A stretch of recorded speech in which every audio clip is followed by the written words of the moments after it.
तो आज सिर्फ ये तय नहीं होगा कि जसप्रीत बुमराह जाएंगे, वरुण चक्रवर्ती जाएंगे या और कौन कौन से बदलाव टीम इंडिया में होंगे।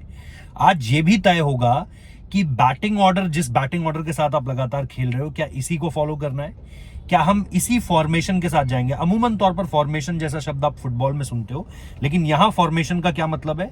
यहां फॉर्मेशन का मतलब है कि क्या आप दो प्रॉपर बॉलर्स, फास्ट बॉलर्स के साथ जाओगे, एक आपका सीम बॉलिंग ऑलराउंडर होगा और दो आपके स्पिन बॉलिंग ऑलराउंडर होंगे और एक आपका प्रॉपर ऑलराउंडर होगा, और इसके अलावा जो बैटिंग यूनिट आप देख रहे हो, लेकिन उसमें भी बैटिंग पोजीशंस।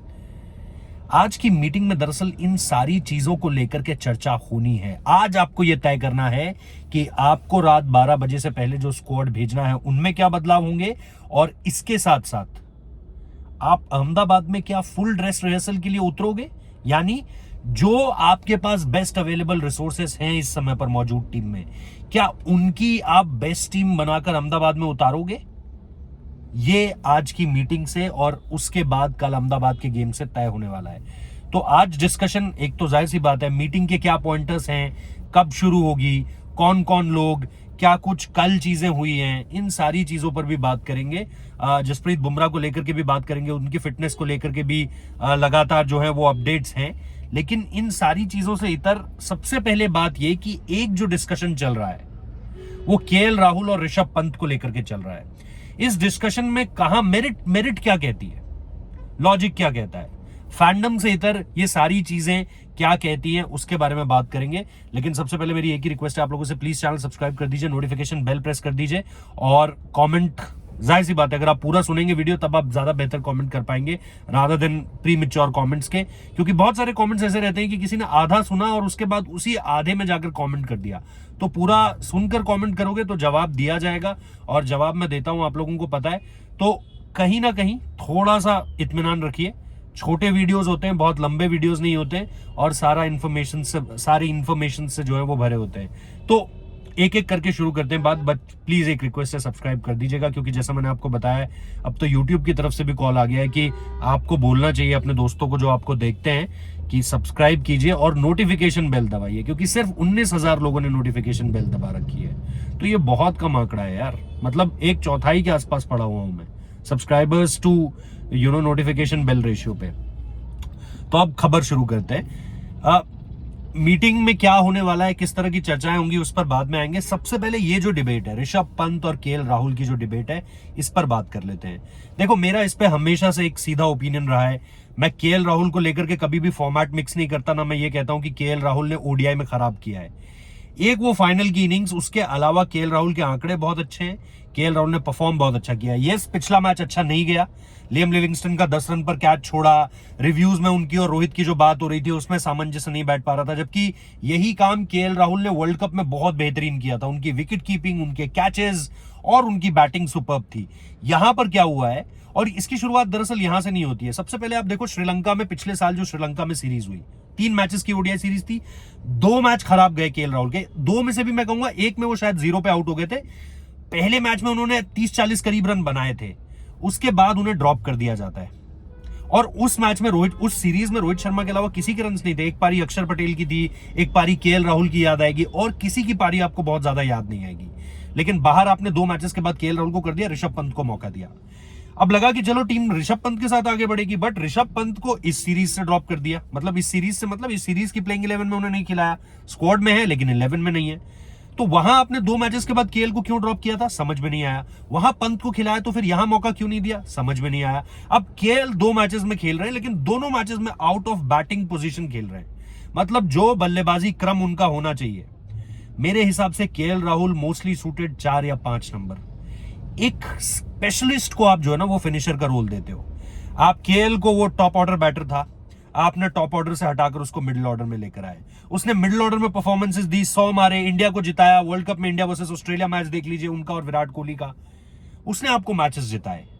अब आप उसको, अक्षर पटेल को क्योंकि आप ऊपर लाना चाह रहे हैं, अक्षर ने कुछ खराब नहीं किया, मैं अक्षर के अगेंस्ट नहीं हूं, लेकिन मैं ये कह रहा हूं कि केएल राहुल ने क्या गलत कर दिया कि उसकी बैटिंग पोजीशन के साथ छेड़ा जा रहा है। और जहां तक ये लेफ्ट राइट कॉम्बिनेशन का मामला है, ये 2023 वर्ल्ड कप तक तो हमें कुछ नहीं देखने को मिला था। हाँ, 2024 के वर्ल्ड कप में आपने ये फ्लेक्सिबिलिटी दिखाई थी कि अक्षर पटेल को ऊपर भेज देते हैं, है ना, ये आपने किया था। तो ऐसा भी नहीं है कि ये गंभीर के आने के बाद ही हुआ है। रोहित की और राहुल द्रविड़ की भी ये सोच T20 वर्ल्ड कप में देखने को मिली थी।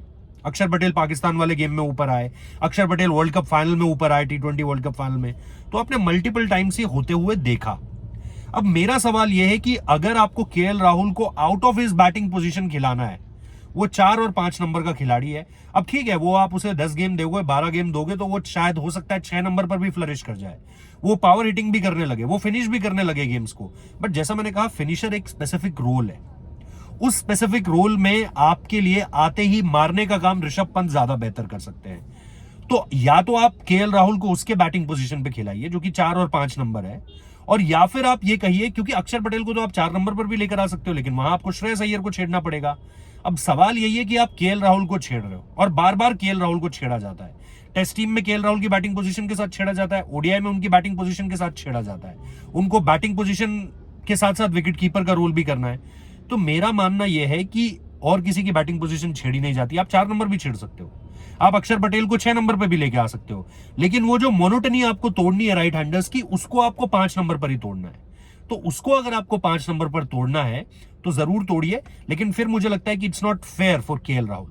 ये केएल राहुल के साथ फिर जस्टिस नहीं है कि KL Rahul out of his position आकर खेल रहे हैं। और अगर आप उनको वहां खिला रहे हैं तो फिर ये मत कीजिएगा कि 5 मैच बाद आप बोले बाहर हो जाओ चलो भाई, क्योंकि वो सही नहीं होगा।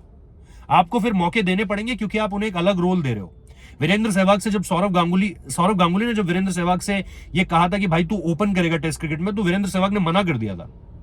फिर वीरेंद्र सहवाग ने सौरव गांगुली को कहा कि दादा अगर मैं फेल हो गया तो आप ड्रॉप कर दोगे, क्योंकि 99 में अगर मैं सही हूं तो 99 में पाकिस्तान के अगेंस्ट जब वो जल्दी आउट हो गए तो उन्हें ड्रॉप कर दिया गया था पाकिस्तान के उस मैच में, और शोएब अख्तर ने उनका विकेट लिया था, तो आउट हो गए, उनको ड्रॉप कर दिया गया।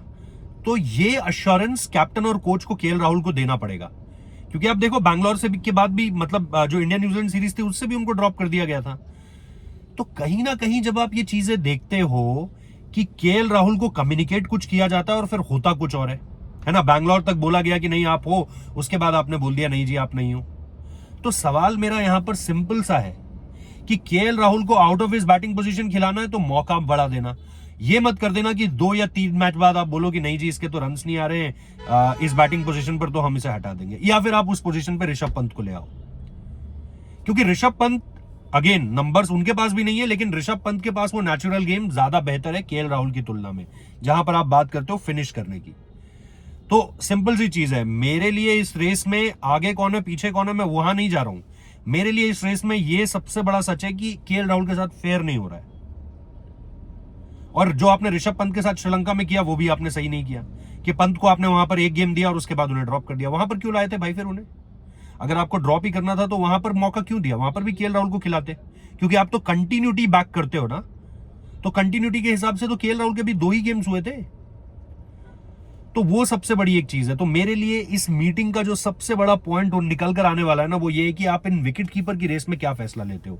कल अहमदाबाद में कौन खेलता हुआ दिखता है, ये ना हो कि कल अहमदाबाद में फिर पंत दिखे और चैंपियंस ट्रॉफी में बांग्लादेश के अगेंस्ट फिर केएल राहुल आ जाए। ऐसा नहीं होना चाहिए।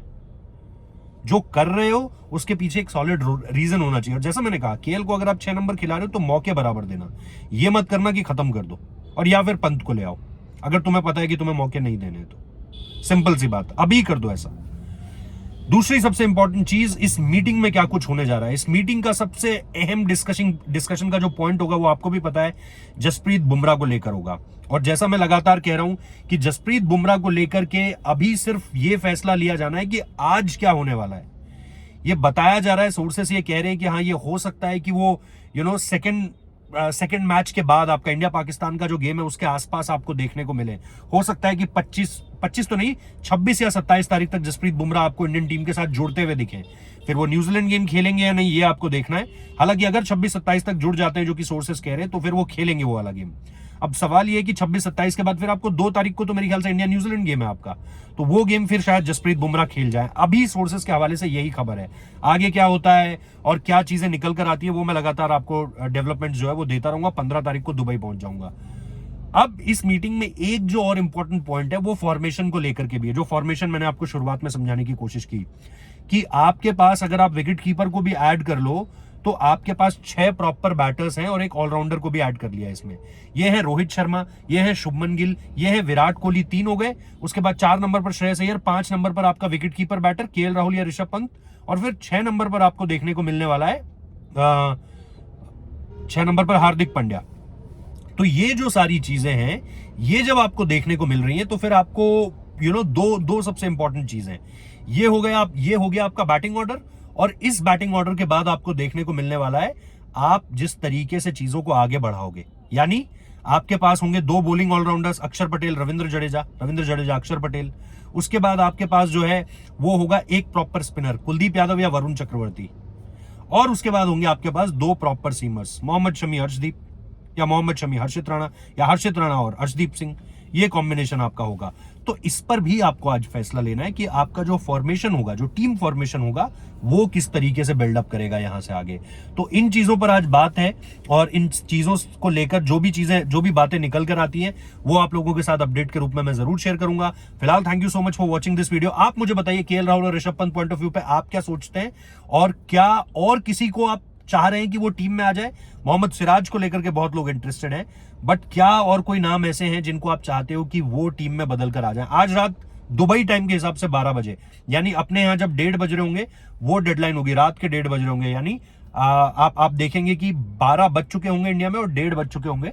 जब इंडिया में इतना टाइम हो रहा होगा, तब आपको दुबई टाइम के हिसाब से सबमिट कर देनी है। मेरे हिसाब से इंडिया शाम तक कर देगी टीम सबमिट। जो भी निकल कर आएगा आप लोगों को बताएंगे। Thank you so much for watching this video. Subscribe कर लेना, नोटिफिकेशन बेल प्रेस कर देना, और आप लोगों के सुझावों का इंतजार रहेगा, सवालों का इंतजार रहेगा, और आप जो कॉमेंट करते हो उसका भी इंतजार रहेगा। Thank you.